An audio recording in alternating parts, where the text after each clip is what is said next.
Coming up next on Bear News, we have a recap on all the latest election information for both the presidential and races in Colorado. Coming up in sports, the Bears football team won last week. How'd they fare against number 13 Northern Arizona? I'll let you know coming up in sports. And in weather, I've got all you need to know for your election forecast. We've got all that and more on this episode of Bear News. Stay tuned.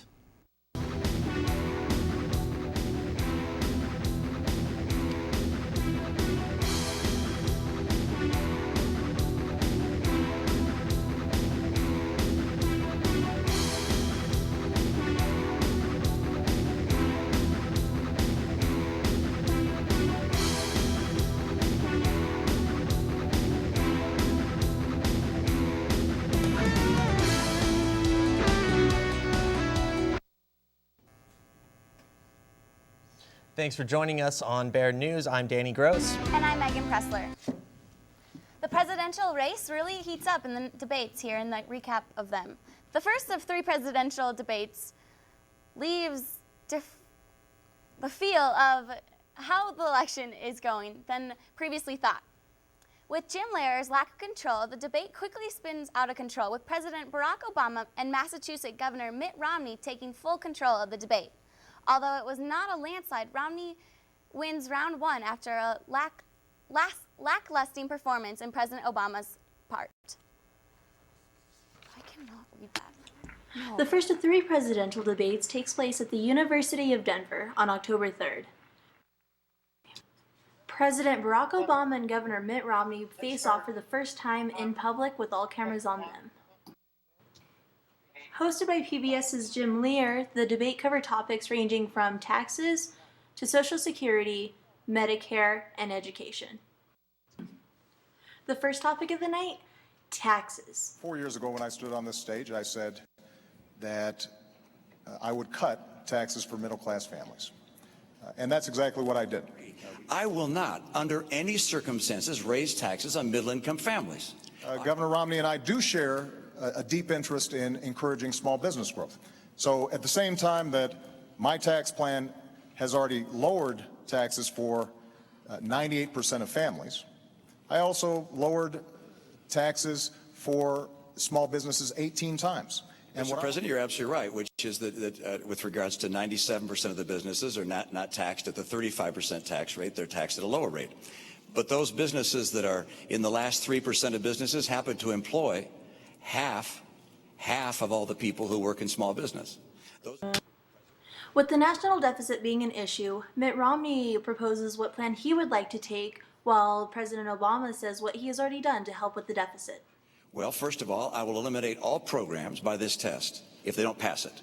Is the program so critical it's worth borrowing money from China to pay for it? And if not, I'll get rid of it. I worked with Democrats and Republicans to cut $1 trillion out of our discretionary domestic budget. That's the largest cut in the discretionary domestic budget since Dwight Eisenhower.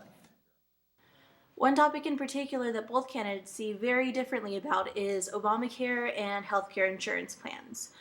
While Obama speaks in favor of what he has done within the past 4 years with health insurance, Mitt Romney speaks to what he disagrees with and what kind of insurance plan he would like to see happen. I don't think vouchers are the right way to go. And this is not my only my opinion. AARP thinks that the savings that we obtained from Medicare bolstered the system, lengthened the Medicare trust fund by 8 years. Benefits were not affected at all. I know my own view is I'd rather have a private plan. I'd just as soon not have the government telling me what kind of health care I get. I'd rather be able to have an insurance company. If I don't like them, I can get rid of them and find a different insurance company. But people make their own choice. The other thing we have to do to save Medicare, we have to have the benefits high for those that are low income, but for higher income people, we're going to have to lower some of the benefits. And finally in the debate, something many college students can relate to is paying back student loans and knowing how much it's going to cost out of pocket. President Obama talked about the elimination of the middleman that happened under him, while Romney talked about how important education is to him and how it was reflected in Massachusetts having one of the best school systems in the country. One of the things that I did as president was we were sending $60 billion to banks and lenders as middlemen for the student loan program, even though the loans were guaranteed. So there was no risk for the banks or the lenders, but they were taking billions out of the system. And we said, why not cut out the middleman? I don't want to cut our commitment to education. I wanted to make it more effective and efficient. And by the way, I've had that experience. I don't just talk about it. I've been there. Massachusetts schools are ranked #1 in the nation. This is not because I didn't have commitment to education. It's because I care about education for all of our kids. All right, Jim. This is Samantha Fox, Bear News. President Obama has more to prove during the second debate. In a town hall forum, 82 voters who are undecided in New York area asked questions to the 2012 presidential candidates. The second presidential debate takes place in a town hall forum in New York.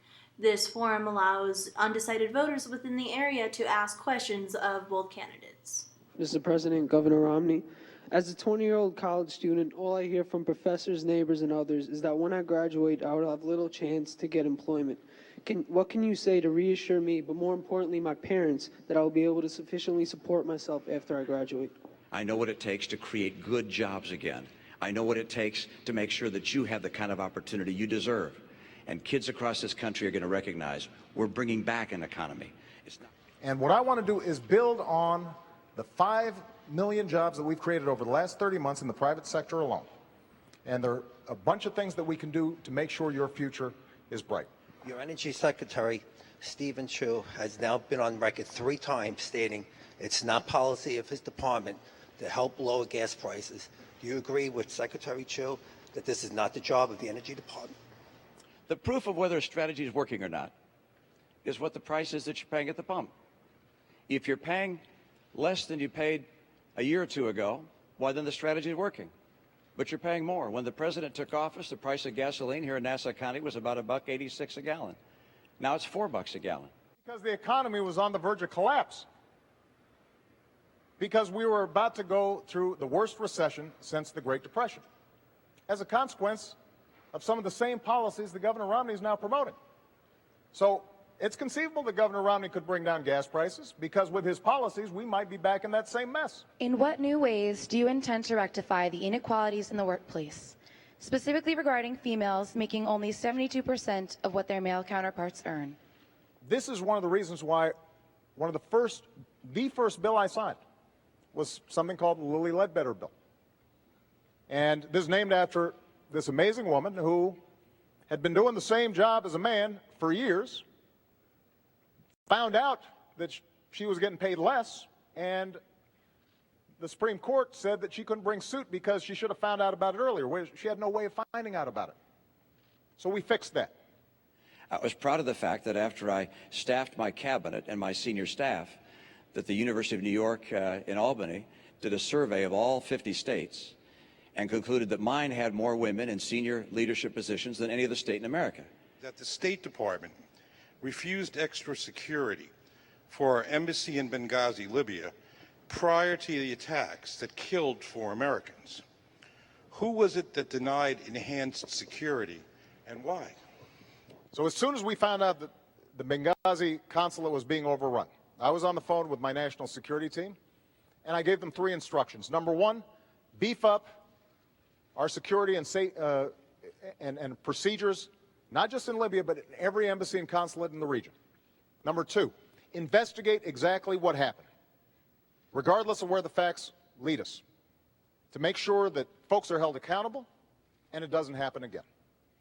And number 3, we are going to find out who did this, and we're going to hunt them down. Because there were many days that passed before we knew whether this was a spontaneous demonstration or actually whether it was a terrorist attack. And there was no demonstration involved. It was a terrorist attack. And it took a long time for that to be told to the American people. Whether there was some misleading or instead whether we just didn't know what happened, I think you have to ask yourself, why didn't we know? With one final debate, President Obama and Governor Romney have one last chance to sway voters on a national scale. Foreign policy is the name of the game, with both candidates bringing strong arguments to the table. The final debate of this election season takes place in Boca Raton, where foreign policy is the name of the game. Due to the timing, one of the most talked about foreign policy issues that has been seen throughout the season is the attack that happened on the American consulate in Libya. But I think it's important to step back and think about what happened in Libya. Now, keep in mind that I and Americans took leadership in organizing an international coalition that made sure that we were able to, without putting troops on the ground, at the cost of less than what we spent in 2 weeks in Iraq, liberate a country that had been under the yoke of dictatorship for 40 years. Well, my strategy is pretty straightforward, which is to go after the bad guys, to make sure we do our very best to interrupt them, to kill them, to take them out of the picture. But my strategy is broader than that. That's important, of course. But the key that we're going to have to pursue is a pathway to get the Muslim world to be able to reject extremism on its own. In regards to foreign policy, some believe that America should step in when they see fit, while others believe that America should stay hands-off in other countries' problems.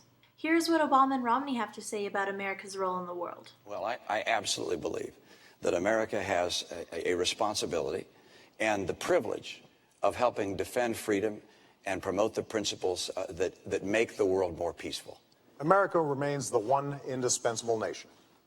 And the world needs a strong America, and it is stronger now than when I came into office. In regards to war and national security, something key is military spending. Now, keep in mind that our military spending has gone up every single year that I've been in office. We spend more on our military than the next 10 countries combined. This, in my view, is the highest responsibility of the President of the United States, which is to maintain the safety of the American people. And I will not cut our military budget. How much of an impact does foreign policy have on this election? And how big of an impact will this final debate have on who's going to be sitting in the Oval Office for the next 4 years? Only time will tell. I'm Samantha Fox, Bear News. Be sure to stay tuned to Bear News just 4 days from now to see how the debates impact voters at the polls. This election has proven to be very exciting for Colorado. Each party has made several stops in Colorado. Vice President Joe Biden recently made a stop in Greeley. Bear News reporter Ben Warwick was out there. Ben, what did he have to say? Guys, I'm here at Island Grove Regional Park in North Greeley, where Vice President Joe Biden just spoke to a group of about 1,000. Now, fresh off of his debate with Vice Presidential candidate Paul Ryan and President Barack Obama's debate with Mitt Romney, he hit many key points, 3 of which were women's rights, middle class and job creation, and the expanded federal aid and Pell Grants. After standing in the cold for hours, the Greeley crowd gave the vice president a warm reception, and he responded by giving the crowd of mostly college students exactly what they wanted to hear. 600,000 of those high-tech manufacturing jobs already exist. They're just looking for skilled personnel. Cut the growth of tuition in half and expand the student aid so more kids can afford to get to college. Colorado's own Secretary of the Interior, Ken Salazar, introduced the vice president and spoke on the importance of green energy and agriculture, especially to the residents of the state's Eastern Plains region. And we know when you look at the farmers and the ranchers here in Weld County and across Eastern Plains, that they're doing better than they have in many, many decades, and it's because of the leadership of this president and this vice president. We also know that for rural America, that securing the nation's energy future is something that we have got to do. And we're capturing the power, yes, of oil and natural gas as we're doing in Weld County, but also we need to capture the power of the sun and the power of the wind and the power of geothermal. This administration has doubled renewable energy in just 4 years for the United States of America. Another thing he talked about was the shortfalls of the Romney-Ryan tax plan, calling them decent men, but fundamentally wrong. They're good, decent men, but they have such a fundamentally different view of the country than we do. We have a very different way forward. We have a plan. First, on taxes. We already cut taxes for the middle class by $3,600. We've cut tax for more than a dozen times for small businesses. We're going to keep insisting on keeping the tuition tax credit, continuing the child care tax credit for working families, and we're going to make permanent the middle class tax cut. Vice President Biden ended his speech by saying that the Romney-Ryan plan is going back to the future of failed policies and that it's never a good bet to bet against America. From Island Grove Regional Park in North Greeley, I'm Ben Warwick, Bear News. Thanks, Ben. Be sure to tune into Bear News' Facebook page for the latest on Decision 2012 and watch Channel 98 and our YouTube channel for election results on election night. Biden wasn't the only one to recently stop in Colorado. Governor Mitt Romney and his running mate Paul Ryan took over Red Rocks Amphitheater in Morrison. Let's go back out to Ben Warwick for the story. That's right. Political big guns were at it again today in Colorado, except this time it was the GOP's turn. One day after his crucial final debate with President Barack Obama, Republican presidential nominee Mitt Romney and his vice presidential pick Paul Ryan were in town to mark the start of early voting in what many analysts have called the most crucial swing state of the 2012 presidential election. It was a star-studded event as the candidates appeared in front of nearly 10,000 people on Tuesday. Rodney Atkins, Kid Rock, Colorado Rockies first baseman Todd Helton, and New Mexico Governor Susana Martinez all showed up, but the headliners, of course, stole the show. Hey, Colorado, are you ready to help us win this thing? They championed their plan for what they call a real recovery from an administration that's become okay with the status quo, and they outlined their plan for a specific 5-point plan to economic greatness. But number one, we're going to get North American energy independence within 8 years. Number two, we're going to take advantage of trade. We're going to make trade work for us. It's good for us to trade with other nations. That creates jobs for us. We're going to make sure our training programs help people get the skills they need. We're going to make sure our schools are world class again. Number four, we are going to balance the budget because we're not going to have people come invest and start enterprises here unless they see that we're not on the road to Greece. And number five, we're going to champion small business. Paul Ryan and I will not raise taxes on small business. We'll lower them, and we'll lower taxes on the middle class in America. The candidates harped on how recent presidential debates have supercharged the campaign and have put it on what they call a surefire path to victory. They have supercharged our campaign, I've got to tell you that.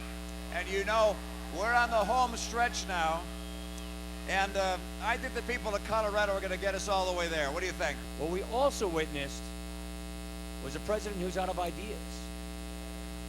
We witnessed a president who really has no record to run on. What we witnessed is a president who is simply offering more of the same. And you know what, Colorado? We can't afford 4 more years like these last 4 years. Before he introduced Governor Romney, Congressman Ryan got the crowd fired up by saying that when elected, their plan is not to transform the country. Instead, it's to reclaim what they call 4 wasted years. And we are not going to try to transform this country into something it was never intended to be. We are going to reclaim and reapply those founding principles that made us great, that our veterans right here fought for. This is what we're going to do. That's right. Colorado's not done in the political arena for this race. We've still got 2 more weeks of ads, visits, and who knows what else. Reporting from Red Rocks in Morrison, I'm Ben Warwick, Bear News. Thanks again, Ben. Be sure to tune in to Bear News on Tuesday for election results. Also, keep an eye on the Mirror website for live blog updates.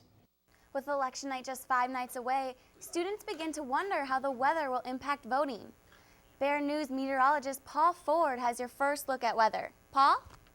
Hey, thanks, Megan. Right now it's about 57 degrees out there, 38% humidity, and the winds are pretty calm as we speak. Looking at temperatures around Colorado right now, we're seeing actually some 70s down south right now, 73 in Pueblo, some 60s when you head up north, but Greeley actually is the cold spot right now at about 57 degrees. If you look to the south of us, we actually have a little high pressure system going on over there, which is causing all the temperatures to warm up to the south and east of us. If taking a look at the radar though, there are a few clouds out in the metro area right now. However, there isn't much to worry about when it comes to rain or any precipitation. Looking at tonight's forecast, we're going to see at around 7 o'clock tonight, it's going to cool down to about 61 degrees. And as you head later into the night, we're going to see about 49 degrees into about 42 degrees into the morning. And if you look at the weekend forecast, we're looking at about a high of 66 degrees tomorrow. Saturday will be about 59 degrees, and Sunday will be about a degree warmer. But we're going to be lucky to have sunny skies all weekend. And coming up, we're going to give you a little look into the impact that Hurricane Sandy is putting into the elections, and I've got your election forecast. Back to you guys.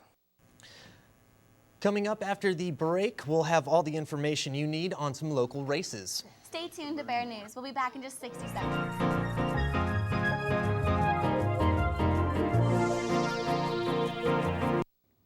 Among the different aspects of the Colorado ballot this election, probably one of the most confusing is Amendment S. Amendment S will directly affect the hiring process of classified staff, which consist of workers who go through a standard hiring process regardless of the institution in Colorado. Marshall Parks, Director of Human Services at UNC, sits down with Bear News to explain what will happen if Amendment S passes. There's about 30,000 state employees in the state of Colorado that are covered by the personnel rules of the state of Colorado, including about 500 employees here at UNC. So as a result of that structure that we have, it requires a constitutional amendment to make the changes that we're talking about. This change would allow us to consider some more subjective factors and also allow the hiring people to get to talk to 6 people instead of 3. Okay. So that's one of the main changes. The other 2 main changes to UNC, I think, are they would allow us some additional veteran preferences for veterans who apply. And the last one is it allows us some more flexibility in temporary hiring. At this point, we can only hire a temporary employee for 6 months. The change in Amendment S would allow us to hire temporary employees for up to 9 months. Mr. Parks also talks about the positives and negatives of Amendment S passing.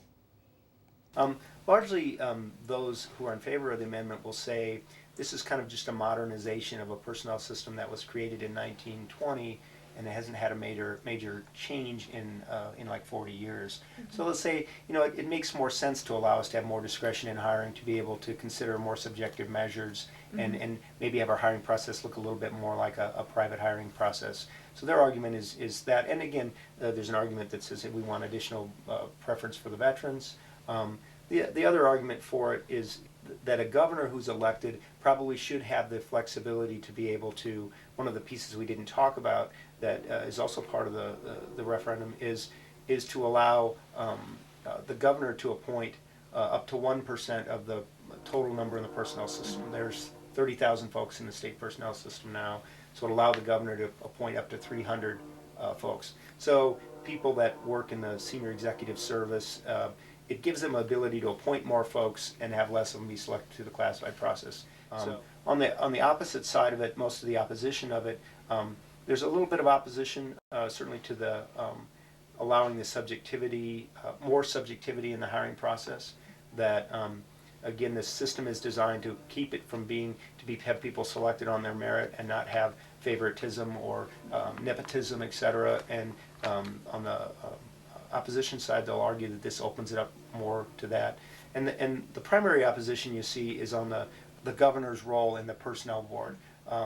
That it gives the governor additional authority and additional, I've seen argument that it gives him and his deputy directors additional almost authority to make rule. Different classified staff include kitchen, construction, and groundskeeping workers. Colorado voters will decide the fate of 3 statewide ballot measures, and local voters will decide whether to issue bonds to help build a new middle school. All 3 of the statewide initiatives on this year's ballot would amend the Colorado Constitution. Amendment 64 would legalize the possession of limited amounts of marijuana by persons who are at least 21 in the state. It would also allow governments to license and regulate cultivation and other facilities. It would also require the General Assembly to oppose an excise tax on wholesale sales of marijuana and dedicate the first $40 million raised to build public schools. Amendment 65 would instruct members of Colorado's congressional delegation to both propose and vote in favor of an amendment to the U.S. Constitution limiting political campaign contributions and expenditures. The amendment would also require Colorado's legislature to vote to ratify such an amendment if it ever had the opportunity to do so. Amendment S would increase the number of state employees who would be exempt from the state civil service system. It would also change testing and hiring procedures in the state personnel system, expand hiring preferences for veterans, and make adjustments in the state personnel board.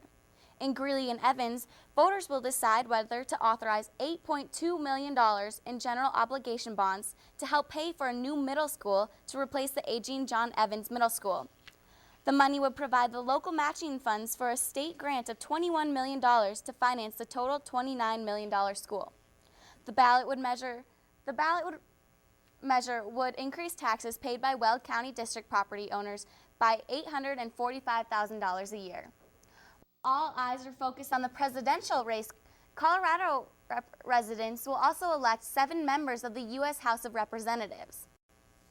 Weld County voters will help decide whether incumbent Republican Cory Gardner will serve for another term as 4th District Representative. His Democratic opponent is Colorado State Senate President Brandon Schaefer.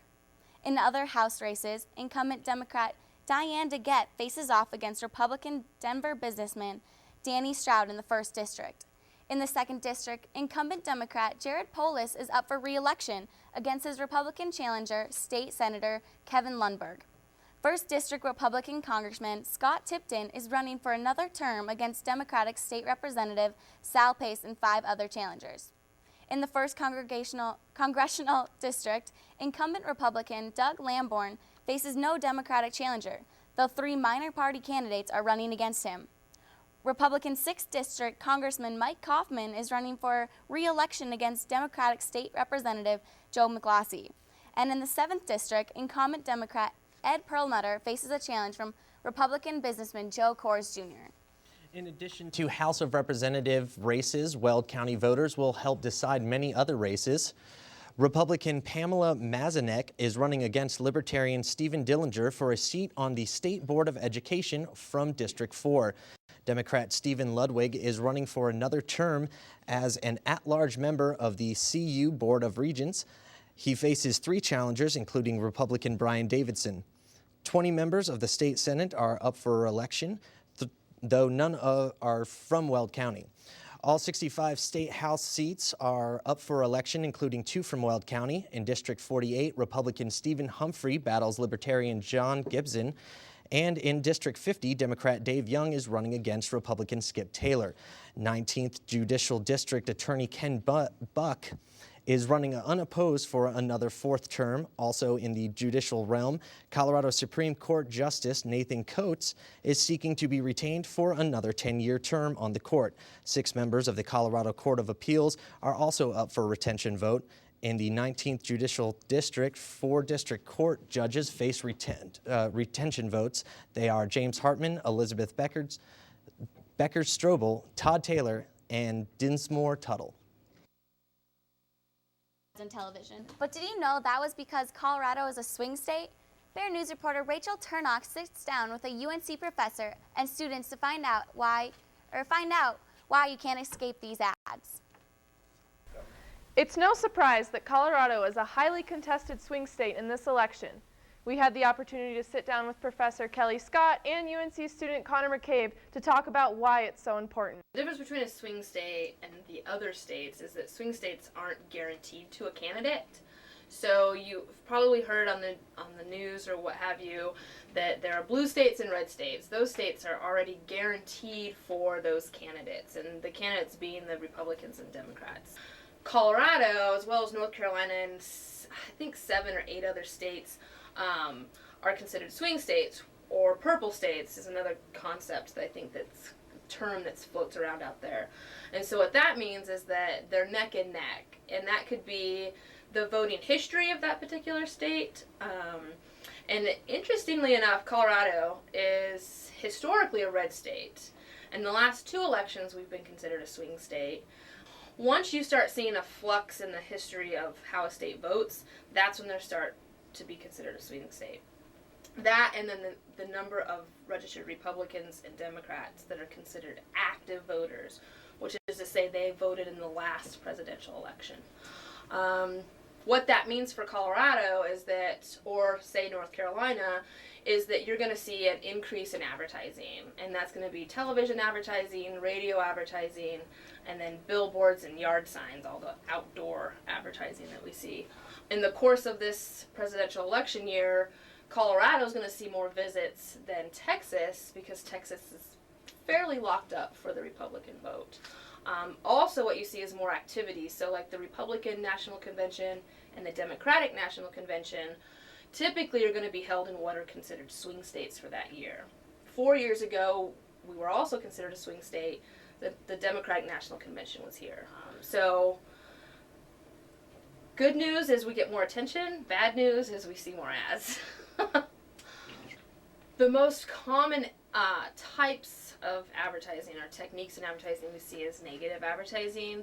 And this time, more so than I've paid attention to 4 years ago, is the idea of sound biting, where they pull out a portion of a speech and they play that portion of a speech in a negative light against the opposition. So one that we keep hearing over is the undercover camera that caught Mitt Romney talking about the 47% who feel like they're entitled and they don't pay their taxes and some other things that he said. But we see these third parties coming in and taking that soundbite and creating a negative ad against Romney. So it's not even really a campaign for Obama as much as it seems like it's a campaign against Mitt Romney.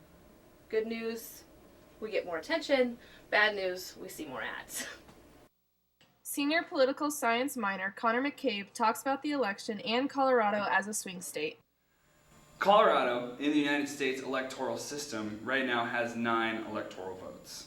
When it became a state in 1876, it originally started with 3, and it has had 9 since 2004. Overall, Colorado as a whole has kind of more adopted its swing state nature as of late.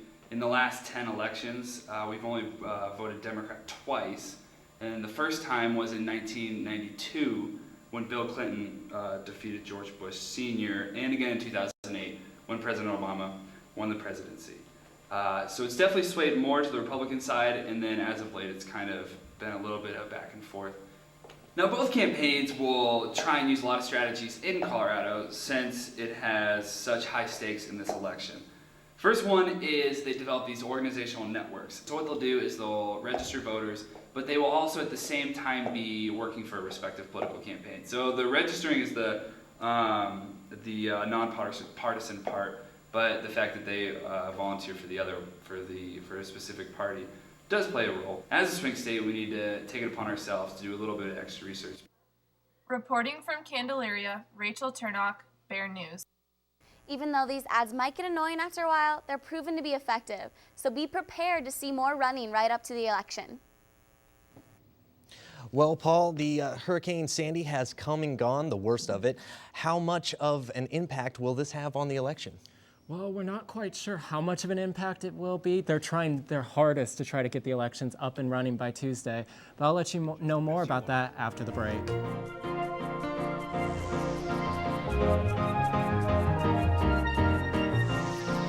Welcome back to this special election edition of Bear News. Now, we've been following Hurricane Sandy for the past couple days. This is actually a NASA composite of Hurricane Sandy about a day or two before it hit landfall in New Jersey and New York. Now, about Hurricane Sandy, about 8.2 million people lost power thanks to Hurricane Sandy, but luckily about 1.2 million a day are regaining that power. When it comes to utilities, though, there isn't as much hope for stuff like your water and your showers and stuff like that. Now, here's actually an infographic, thanks to Huffington Post. They did a little bit, they're showing New Jersey had about 2.5 million people lose their power, New York at around 2 million, and Pennsylvania lost around 1.2 million people lost their power. Now, JFK and Newark airports actually reopened yesterday, and LaGuardia Airport, even though there's quite a few delays, did open up about 8 hours ago. So hopefully there should be a little movement if you're heading into those areas this weekend. Now, the biggest impact this will have on Election Day is most of the states that got hit by this hurricane do not have early voting. That includes New York, Pennsylvania, Rhode Island, Connecticut, New Hampshire, Maryland, and Delaware. And also New Jersey, they will allow you an absentee vote ballot, but that will require a little more work to get your vote in if you cannot do so on Tuesday. Now, Pennsylvania, however, they're trying to get some of their election booths to have about 25% of their registered voters to have a paper ballot just in case the power becomes an issue on Election Day. But unfortunately, we're not looking at all the utilities to be back up until possibly next Thursday in places like Pennsylvania, New York, and New Jersey. Now, another thing with the forecast before this following Tuesday is we're expecting a possible another inch of rain. Now, another cold front has been moving in over the next couple days, and in places like New York and New Jersey, they're looking at anywhere between 0.6 of an inch and to an inch in the next 4 days. It will be gradual, which is actually probably going to be a lot worse than it would be if it all happened at once. Now, we got this graphic up here saying there will be some showers in Oregon and Washington on Election Day, but we're looking at mild weather over the Midwest, and only really places like Wisconsin and Michigan will be looking at showers, so we'll be seeing the Northeast clear out from all those rain showers by Tuesday.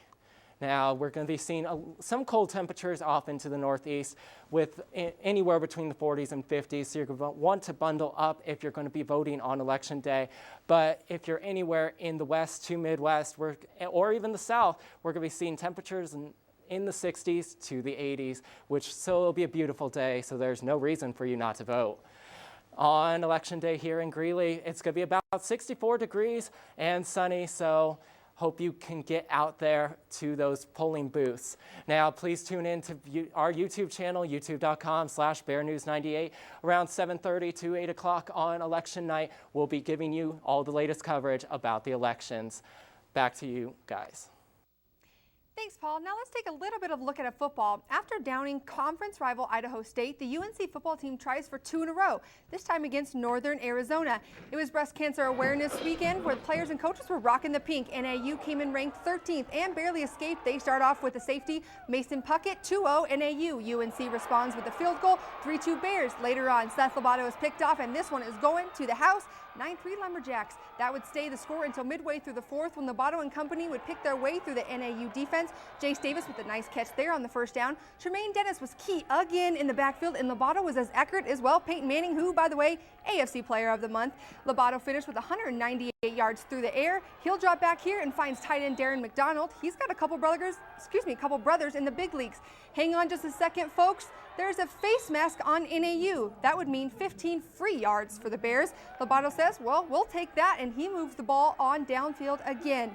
And then on the next play, he'll avoid the pressure, and that's a perfect, and I say perfect, fade route to none other than Dominic Gunn. UNC up 10-9 with just 2 minutes to go.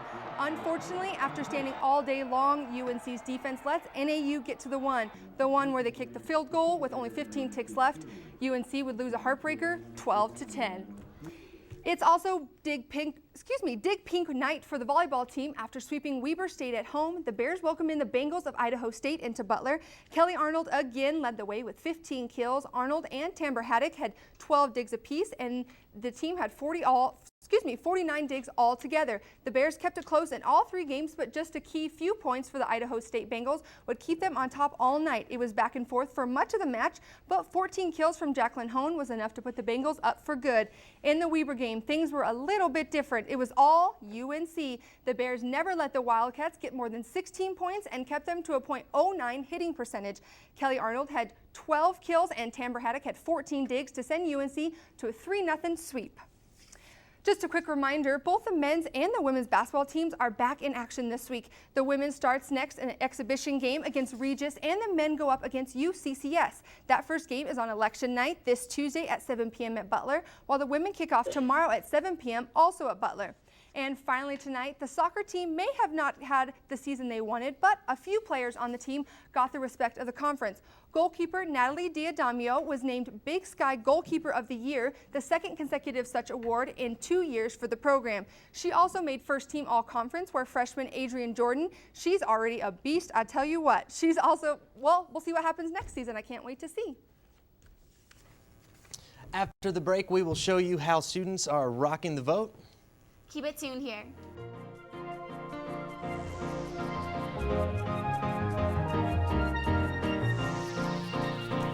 It's less than a week before you can cast your vote for the 2012 presidential election.